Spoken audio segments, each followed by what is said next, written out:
लखनऊ में आजाद समाज पार्टी के मुस्लिम सम्मेलन का आयोजन किया गया। मुस्लिम संवाद सम्मेलन में पहुंचे आजाद समाज पार्टी के अध्यक्ष चंद्रशेखर आजाद ने कहा कि आजाद समाज पार्टी हम सबकी पार्टी है। हमारा एक ही नारा है, जिसकी जितनी हिस्सेदारी उतनी उसकी भागीदारी। आप बताओ, पार्लियामेंट में चंद्रशेखर आजाद से ज्यादा कोई बोलता है क्या? बताओ आप, एक रात पहले आपके द्वारा कोई मसाला आता है, मैं तरीका ढूंढता हूँ रात रात में किस तरह से आपके मामले को पार्लियामेंट में उठाया जाए। मैं आज आपको कह रहा हूँ, इलाहाबाद का मामला हो या अलीगढ़ का मामला हो या बुलंदशहर का मामला हो या देश में कहीं भी दलितों पर, पिछड़ों पर, गरीबों पर, किसी भी जाति धर्म के लोगों पर, महिलाओं पर, किसानों पर कुछ जुल्म होता हो, जुल्म हुआ है, जैसे आनंदपुर में गुर्जर समाज के लोगों के साथ अन्याय हुआ, उनके घर गिराए गए, तब वो परेशानी हो तो चुप हो जाओ। ऐसी व्यापार की राजनीति से आपका भला नहीं हो सकता।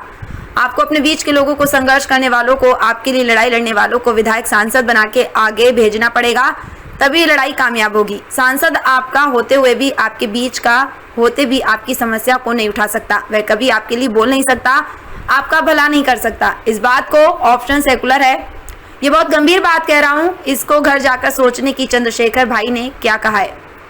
ना जुल्म करेंगे और ना किसी गरीब पर जुल्म होने देंगे, ना किसी को नुकसान पहुंचाएंगे और ना किसी को नुकसान पहुंचने देंगे। सबका हाथ पकड़ने, सबके धर्म का सम्मान करेंगे, सबके धर्म का सम्मान करेंगे, सबके बच्चों को आगे बढ़ाने के लिए नए इंतजाम करेंगे। लखनऊ से इकबाल अहमद की रिपोर्ट। देखिए, ये बहुत बड़ा हमला है संविधान पे। जिस तरह से पढ़े लिखे लोगों को, निर्दोष लोगों को जेल में डाला जा रहा है, जिस तरह से रिपोर्ट जो है, चाहे सीबीआई द्वारा या अन्य किसी संगठन को जिम्मेदारी सौंपी गई है कार्रवाई की, वो पूरी नहीं हो रही है, उन पर दबाव बनाया जा रहा है। लोकतंत्र में संविधान पे हमला है, हम लोग इसका विरोध करते हैं और मैं सर्वोच्च न्यायालय से मांग करता हूँ कि ऐसे सभी लोगों को जो उनका राइट है कि उनका केस चलता है, उनको बेल मिले, बेल का काम उनका होना चाहिए। वो हालात किसी से छिपे हुए नहीं है। उत्तर प्रदेश में जिस तरह से हक वंचित कमजोर समाज के लोगों पे, चाहे वो पिछड़े समाज के हों, दलित समाज के हों, आदिवासी हों, मुसलमान हों, किसान हों, महिलाएं हों, आज उन पे मुसलमान हो, जैन हो, सिख हो, ईसाई हो, बुद्धिस्ट हो, उनकी धार्मिक आजादी को कुचल रही है, जुर्म कर रही है। ऐसे में कोई दल, उनकी समाज पार्टी का मानना है भारतीय संविधान ने सबको बराबर का अधिकार दिया है, स्वाभिमान सम्मान से जीवन देने की गारंटी दी है। अगर उनके अधिकारों पर हमला हो रहा है तो किसी ना किसी को बोलना है। वो शुरुआत आजाद समाज पार्टी की है कि आज हमने पहला सम्मेलन किया है मुस्लिम समाज के भाइयों का, अन्य समाज के भाइयों का सम्मेलन करके उनके समस्याओं को जान के उनका समाधान करेंगे और उनको अपनी पार्टी के मैनिफेस्टो में लाके सरकार बनने के बाद उनका हल करेंगे। इसलिए हमने शुरुआत की। चंद्रशेखर जी, आप इंडिया ब्लॉक में क्यों नहीं है? क्या कोई कोशिश है इंडिया ब्लॉक में जाने की? आजाद समाज पार्टी जमीन पर बहुत मेहनत कर रही है। आज का सम्मेलन इस बात का उदाहरण है।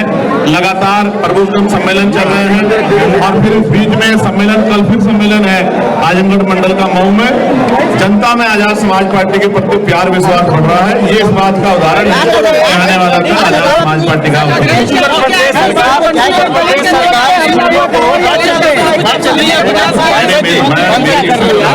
सरकार, जनता की बात चल रही है। प्रदेश सरकार स्कूलों को मर्ज कर रही है, उस पर आप क्या कहना? ये बहुत बड़ा हमला है संविधान पे। और जो कानून संसद ने बनाया पार्टी के जरिए, उसको भी, यानी कि संसद के कानून को राज्य सरकार करना चाहती है।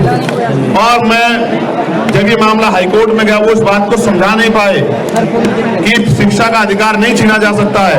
सरकार स्कूल नहीं मर्ज कर रही है, सरकार गरीबों के भविष्य, बच्चों के भविष्य को मर्ज कर रही है, वो उनके बच्चों के भविष्य से खिलवाड़ कर रही है। टीचर्स आंदोलन कर रहे हैं, बच्चे आंदोलन कर रहे हैं, सरकार को समझ नहीं आ रहा है। इसलिए आजाद समाज पार्टी आने वाले कल में कावड़ का त्यौहार खत्म होने के तत्काल बाद प्रदेश स्तरीय आंदोलन करेगी। हमने इससे पहले भी जिला स्तरीय आंदोलन किया था, लेकिन अब शिक्षा का बाजारीकरण और ये मर्जीकरण रोकने के लिए, बिजली विभाग का निजीकरण रोकने के लिए हम लोग एक मजबूत आंदोलन लखनऊ में करने जा रहे हैं। बात की जानकारी मैं आपको दे दूं।